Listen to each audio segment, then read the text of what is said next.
Greetings and welcome to the energy of Libra. This is Ron from Tarot of the Twin Sun. Tarot of the Twin Sun is a functional division within the order of the Twin Sun. Please take only what you will.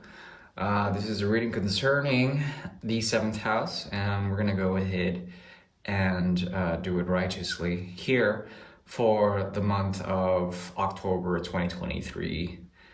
This year is nearly over. Today I'm going to be using the 1973 Royal Fez Moroccan Tarot deck, and this is a good deck. Is it calibrated? Are we allowed to use it? Okay, so yeah, I haven't used this deck in a while, but we shall go ahead and just do it to it. This will be a reading known as the Great Mirror. The Great Mirror is a 9-card spread that is devised by the Order of the Twin Sun to see particular energies of karmic resonance that are effective between two parties, one being the energy of Libra and then the opposite. Results may vary, however, hopefully this message gets to the right Libras, and yeah, use your discretion in order to figure out what is going to be useful for your own particular path of karma and dharma and all of that. So I'm gonna firstly start with an older deck, bicycle deck, and we're gonna pull for karma for the month of September.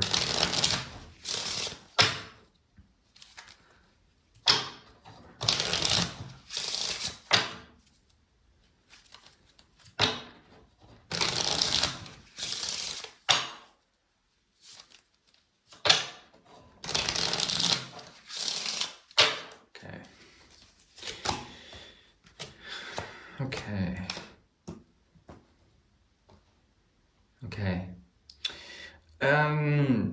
So energetically, there's a lot in the month of October when it comes to karma. It speaks about learning from the past, someone that is left behind, someone that you left behind. They're trapped in their own errors, if you want to call it that. There's something about what they have thought about, what they've done, the cycles of that's proving to be somewhat limiting for this person, this agent. It's not your responsibility to do anything when it comes to that. If you were to talk to this person, there's something about it where it would only cause a certain degree of fear or anxiety, apprehension. They're in a place of their own making, okay? The interesting thing is that karmically, you're moving towards the 10 of Pentacles, which is a new society of some sort. Passionately, or rather dispassionately, you're doing this. This has to do with letting loose the fire, the agency of fire that has primarily been summed up in the 5th house with Leo's energy during the Lion's Gate of August. And you are moving into society. Now, the interesting thing is that this move is neither high nor low. It's quite welcoming.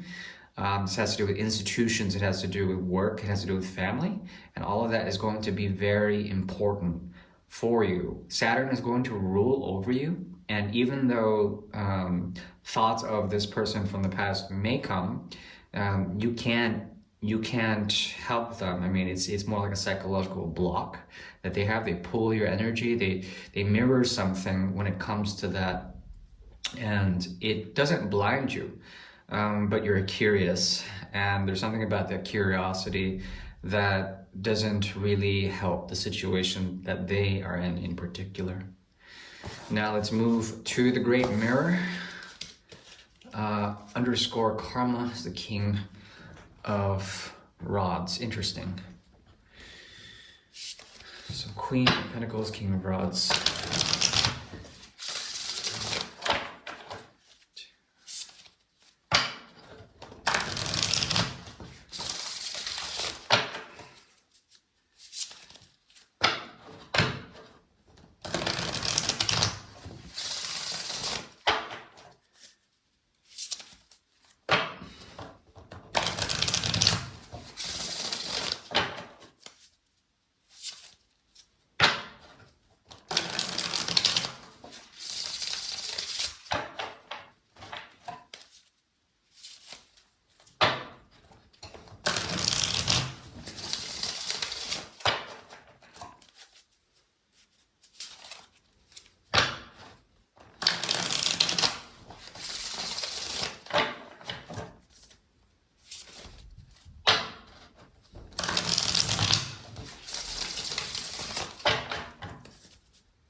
Okay. When it comes to this connection, this person, let's see, I have to double check. Is this Libra? Okay. This person sees you as someone who maintains a certain degree of secrecy. We have here the High Priestess, and the High Priestess in this particular deck, the Royal Fez, has the crescent moon as well as the sun on the crest of her crown. She also holds a scroll here. She has a cross that is covered, and furthermore, there is a secondary moon here. There's something about new moons that are particularly quite important when it comes to the divine gateway of knowledge, okay? So you hold the information, that's how they see you. They see you through the 12th house. They put you on a pedestal in this respect. 12th house is also mysticism. It has to do with Christ consciousness. It has to do with the Virgin Mary that is tied to the Christ conscious. So the mysteries, the mystery school, the secret information, the occult. They see you in this gateway, and you have the veil that provides you with the comfort of maintaining this gateway. So they worship you in some way, shape, or form. 12th house is ruled by the feet, or the feet in Vedic astrology especially. It is the place of the path, of the hidden path also. So it's hard for them to understand you consciously. You hold secrets, you hold your own system of knowledge, you hold your own capacity when it comes to that. And that capacity cannot be accessed by them. The High Priestess is someone who has the information but does not speak. She is the keeper of secrets, and also she holds the divine wisdom that is tied to Venus as well as the moon. Now, we have here the Nine of Rods. We have also the Ten of Cups in reverse. Okay.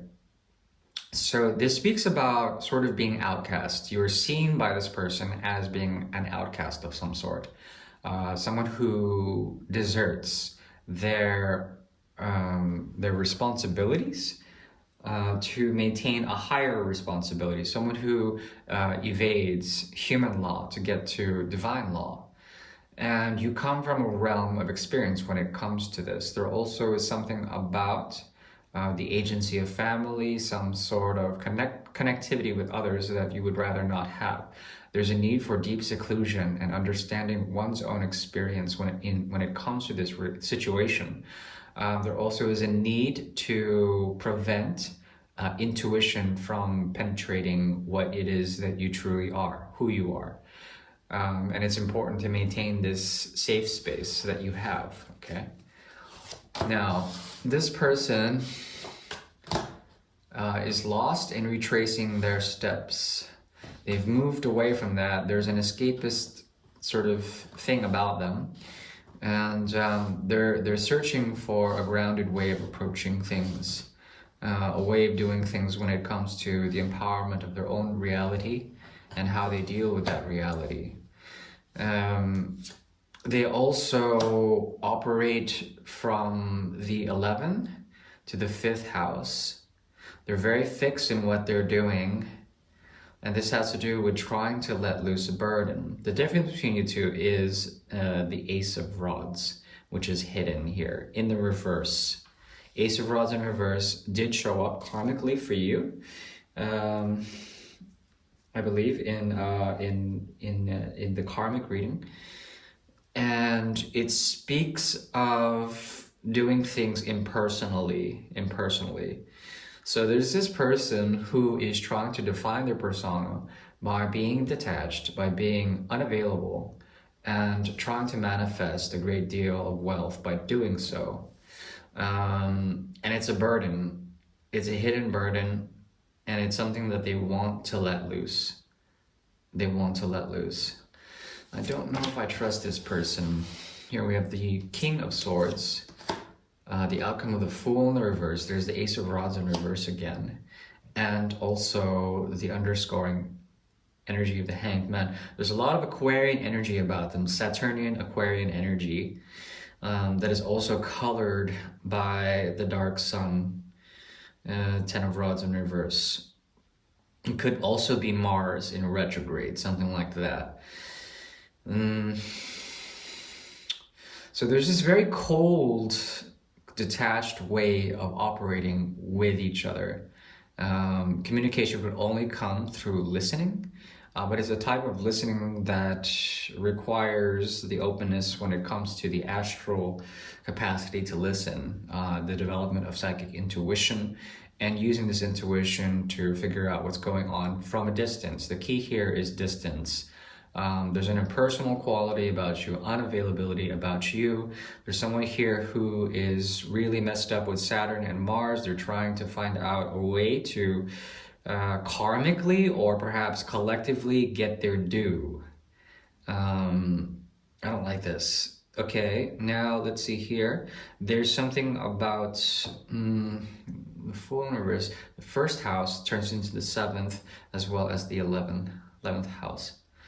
What comes out of this is the inability to place faith within each other, and both of you are faithless when it comes to this connection. There's a feeling of hopelessness, of critical distance, of objectivity, and also non-attachment. These are all very, very interesting interpretations, considering that there is a mystical quality about this connection in which a critical objectivity is reached from distance, from breathwork, from let's call it a passive ease. Okay. But I see you. You're on guard, and it's important to maintain that degree of protectedness. If you have to get out of a toxic situation, get out. There's something about what they provide in particular that requires them to let loose a load before they can approach you. But even then, you are unapproachable. Let's see the bridge here. Yeah. The 5. So you would have to reform something about your connection in order for this to work. I don't know if reform is what you're looking for, you know what I mean? Because if you try to reform something, you alter a form in order to fit some sort of future. You alter that form in order to fit some sort of future. Now, does that future include them? I don't know. But it feels like it's just too much work. And it's not something that you may be totally interested in. There's something about what they do in terms of offers that is quite fishy, and they tend to try to pull out energies from those who they make connections with, and it's kind of just fishy about them. So the advice here is to note that karmic situations are based on offers that come from a place of expectation. When this expectation hits certain realities, you may find that there is something that connects you two in a toxic way, and it informs you intuitively to do something else, to manifest something else, to go against primarily the magician's energy, okay? The dark magician's energy in particular, the magician in reverse. Therefore, you are called to do work and to find balance in a place that seems most harmonious, to work on the details of your own particular reality, to find balance in that in which you are most immediately familiar with. Something that you can do every day. This type of connection, it implies a great deal of karma. It implies binding through that, through what you have transacted with this person. And yeah, it requires a critical distance. There's something very binding about it, tied to the 10th house. This person that you're dealing with is very Saturnian. And Saturn is not so much a bad thing. I mean, it's developed, it's structured, but it also requires a great deal of care when it comes to the karmic implications. The further actions that you have to do can be sustained within many lifetimes or life cycles or intercessions of those. So it's important to be responsible with your own space, to maintain that safe space, and to do so from a place of great distance. All right, that is the best I can do for my dear Libras. Interesting reading. Wishing you well and see you around. Ciao.